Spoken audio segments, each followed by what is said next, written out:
25,000 কিতাবের নাম 25,000 কিতাবে লেখকের নাম লিখলাম আল্লামা রুহুল আমিনের পিয়াদি দিস্তা কাগজ লেগেছিল কে সমাজে আল্লামা রুহুল আমিনের মর্যাদা কম হতে চলেছে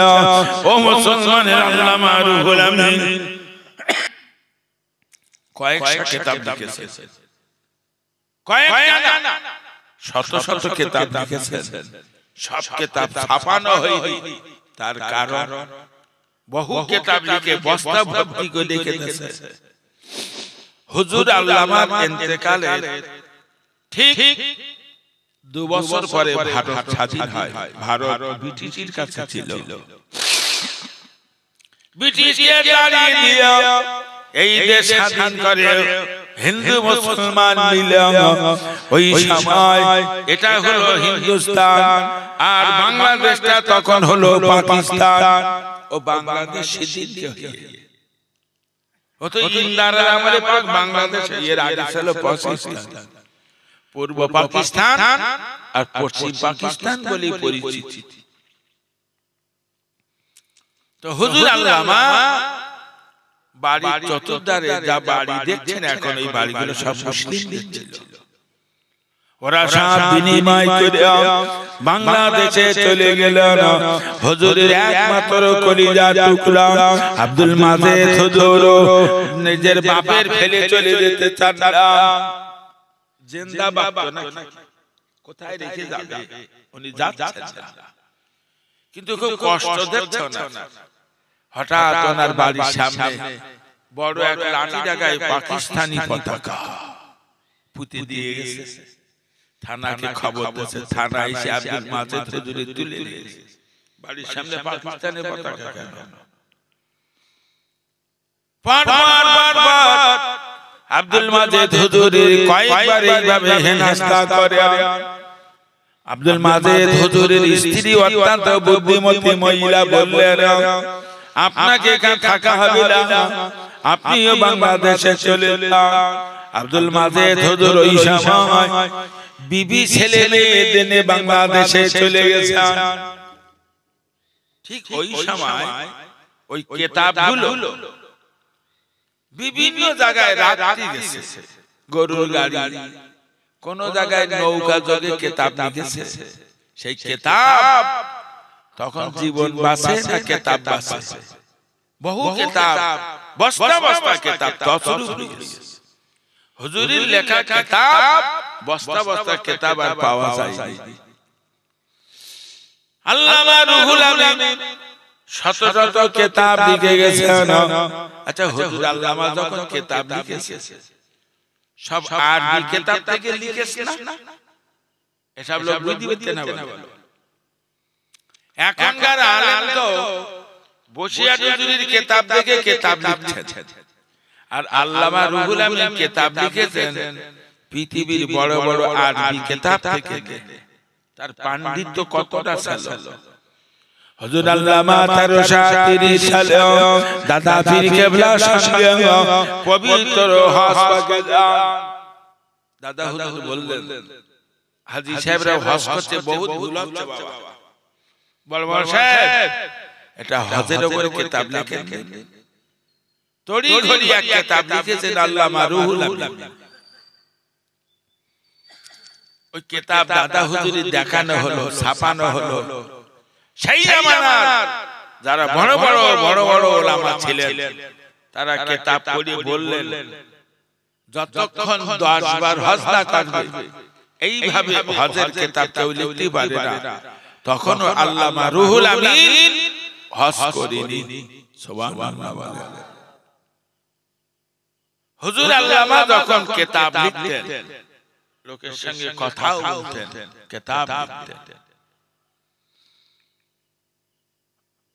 বড় বাকড়া বলে একটা জায়গা আছে ওইখানে আব্দুল মাজেদ বলে এক লোকের বাড়ি হুজুর কিতাব লিখে এসেছেন হুজুরির জামানায় যখন গন্ডগোল দেখা দিলে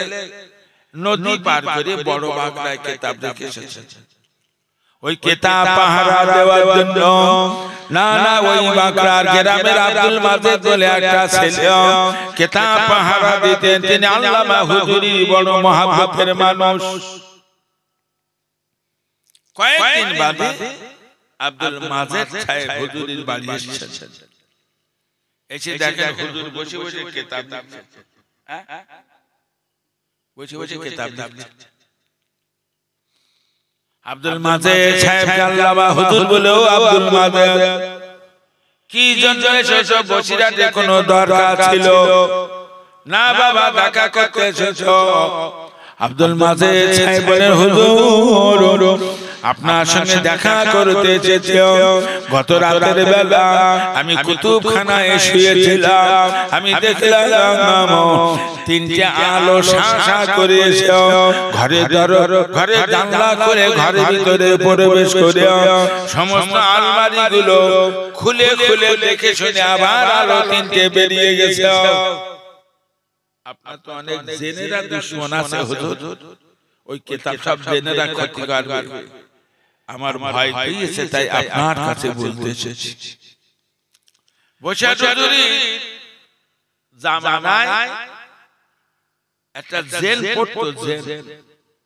তো প্রতি বছর তো আল্লামা রুহুল আমিন ফাজল কোন বছর সেকেন্ড হয় না তার মানে তার এত স্মৃতি শক্তি আল্লাহ দিল যে কিতাব একবার পড়তো সারা জীবন কণ্ঠস্থ থাকতো নাম্বার কেটে নেবে কিনা আমাদের স্কুল মাদ্রাসার শিক্ষকরা কিতাব পড়ায় বই পড়ায় বই দেখে দেখে পড়ায় না মাস্টারকে মুখস্থ তো হুজুর আল্লামা একবার পড়িয়ে দিলে মুখস্থ ওর না ও কিতাবটা হুজুরটা মুখস্থ নেই কিতাব নাম্বার কেটে নেবে কে আল্লামা রুহুল আমিনের সমতুল্য একটা নাম্বার তুলেছে ফাতে থেকে যখন টাইটেল উঠেছে হুজুরের সমান নাম্বার আলিয়া শিক্ষকের আল্লামা হুজুরের অফিসে ডেকে বললেন ও বাবা রুহুল আমিন তুমি প্রতি বছর ফার্স্ট ডিভিশনে পাস করো এবার দেখছি একটা ছেলে তোমার সমান নাম্বার তুলেছে তোমার কাছে বলতে চাই কাকে ফার্স্ট করব বলো আল্লামা হুজুর বললেন হুজুর ওই ছেলেটাকে ডেকে জিজ্ঞেস করুন সূরা আয়াতুল কুরসি বা সূরা জিনটা পড়তে পারে কিনা জিজ্ঞেস করেন অফিসে ছেলেটা ডাকা হলো বাবা আয়াতুল কুরসি আর সূরা জিনটা তোমার তেলাওয়াত শুনতে চাই জেনের বাচ্চা ছিল আল্লামা রুহুল আমিনের দিকে লক্ষ্য করে বললেন ও বাবা ও ভাইয়া রুহুল আমিন আপনার জন্য আমার পড়াটা শেষ হয়ে গেল সারা জীবন আপনার দুশমনি করার জন্য রইলাম বলি অদৃশ্য ছেলেটা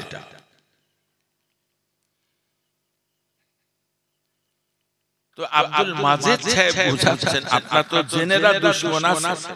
এই কিতাব ক্ষতি করে দেবে জেনেরা আমার ভয় হয় আল্লামা রুহুল আমিন বললেন ও বাবা আব্দুল মাজেদ যে সব জেনেরা আমার দুশমনি করতো ওই সমস্ত জেনেরা সব আমার হাতে বায়াত গ্রহণ করেছে সুবহানাল্লাহ আমার দুশমন জেনেগা যা বলবো তাই শুনবে তোমার কোনো ভাই নেই কত গভীর রাতে আমার পীর সাহেব আবু বকর সিদ্দিক নানা রাসূল পাক সাল্লাল্লাহু আলাইহি ওয়াসাল্লাম দুইজন আমার দরবারে এসে বললেন ও বাবা বড় মাওলানা তোমার কুতুবখানা দেখতে এসেছি আমি বললাম হুজুর হিন্দুস্তান পাকিস্তান নিয়ে ঝামেলা চলছে কিতাব কুতুবখানা আমি বড় বাবায় দেখে এসেছি আমার পীর সাহেব বললেন চলো বাবা কোথায় কুতুবখানা আমার রাসূলুল্লাহ আমার পীর আবু বকর আর আমি তিনজন বাবা কুতুবখানা দেখতে গিয়েছিলাম সুবহানাল্লাহ হয় না দেখিয়া চেনেন আজকে আল্লামা রুহুল আমিনের সমতুল্য আলেম দেশে কাউকে বলা যায় না বসিরহাট হুজুরের বাড়ি একজন আলেম থাকতেন, নাম তার আব্দুল খালেক নোয়াখালী, বড় আলেম। হুজুর তাকে মাইনে দিয়ে রেখেছিলেন। হুজুর বাড়ি না থাকায় কিছু লোক এসে মশলা জিজ্ঞেস করতো, খালি ফিরে যাবে, তাই একটা মাওলানা সাহেব রেখে দিয়েছেন, ইনি ফতোয়া দিয়ে দিতেন। আব্দুল খালেক নোয়াখালী বর্ণনা করেছেন, আল্লামা রুহুল আমিনের বাড়িতে আছেন। গভীর রাত, আমি ইস্তেঞ্জা ছেড়ে হুজুরের শানে দিয়ে আমি ওযু করলাম।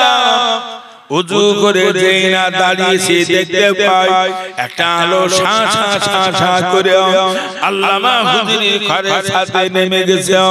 আমি তাড়াতাড়ি সিঁড়ি ভেঙে দোতলায় উঠছিলাম। আমি দেখলাম আল্লামা রুহুল আমিন হেঁটে হেঁটে আসছে। হুজুরের পা দুটো জড়িয়ে ধরলাম। কোথায় গিয়েছিলেন? আমি না বললে ছাড়বো না। আল্লামা হুজুর বলেন, আব্দুল খালেক, আমি যতদিন বেঁচে থাকবো কাউকে বলবে না বাবা, আমি কাবা শরীফে তাহাজ্জুদের নামাজ পড়তে গিয়েছিলাম।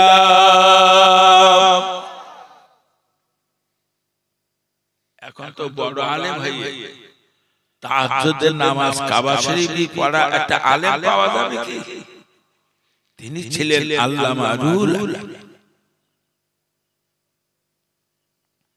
ও মুসলমান ভাইয়েরা, আল্লামা রুহুল আমিন রাহমাতুল্লাহ আলাইহি যে এখন বড় আলেম বেরিয়েছে, না না না মানে নেবেন না, বিশ্বাস করবেন না। আল্লামা রুহুল আমিন রাহমাতুল্লাহ আলাইহি কত বড় আলেম, কত বড় বুজুর্গ। ও আমার ভাইয়েরা,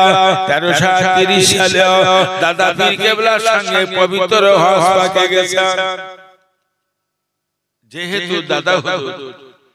মদিনা শরীফে 16 বছর বসে বসে পড়েছে, সারা মক্কা মদিনায়